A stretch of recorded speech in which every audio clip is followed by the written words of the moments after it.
completely in the frame, and there's space over their heads and below their legs and around them. You can easily see the background, and if you look here, you can see way into the distance. These are two men working on an Oriole derrick. This is also by the way, in case you're interested, this is another photographer. His name is Sebastian Salgado. Works primarily in black and white, he took this shot, which is just a long shot. I wouldn't say it's an extreme long shot because we can see a lot more detail with these guys. We can see his grimace a little bit on his face, but we're still wide enough that we get their whole bodies and the whole situation. It's not just about them, it's about the scene that they're in. And by the way, feel free to raise your hands or cut me off if you have any questions midway through these about what exactly makes up one of these shots, because I've got a bunch to show you, so I don't want you to have to wait until I get to the last of the 20 photographs.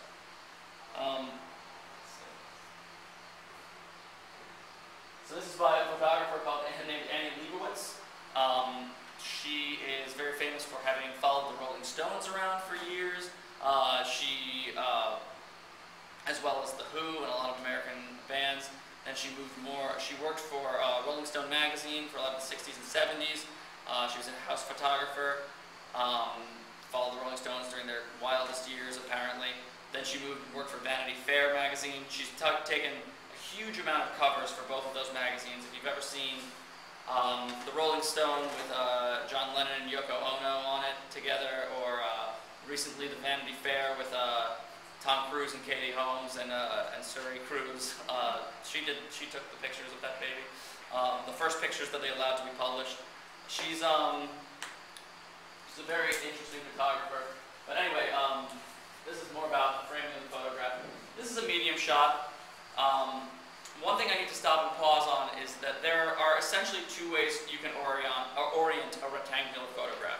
Some photographs will be squares, but you can have a longer photograph, which is what we'll call landscape, or a tall photograph, which is called often portrait. It's going to be a little bit confusing because a wide photograph, when we shoot landscapes, meaning spaces outside, you can shoot them vertically or horizontally. So we can just say vertical or horizontal, but understand that horizontal is referred to as landscape and vertical is referred to as portrait. Similarly, when you take a portrait of a person, you don't have to hold it vertically. It's just a term that people use. Does anyone have a question about that? Is that confusing? Okay. No, we're good. All right. Anyway, this is a vertical shot, portrait.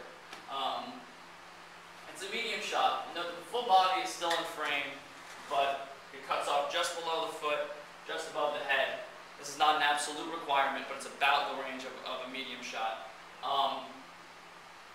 You'll notice that there's really not a lot of background information. The focus is now entirely on the person, in this case, this bodybuilder. All the detail that we're attracted to in this photograph is this person's body and their pose, this very striking pose. And the shot is close enough that it's clear to us that the focus is on the subject and not on the background.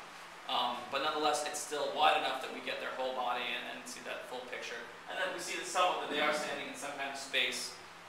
Looks like a hotel room, carpeted floor, drapes in the background. But it's always like that. The medium shot is photograph people, like persons. For example, the medium shot always will be like that.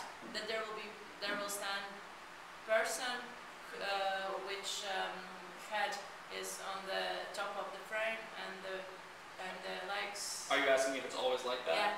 Yeah. Roughly. Like I said, these terms are not absolute.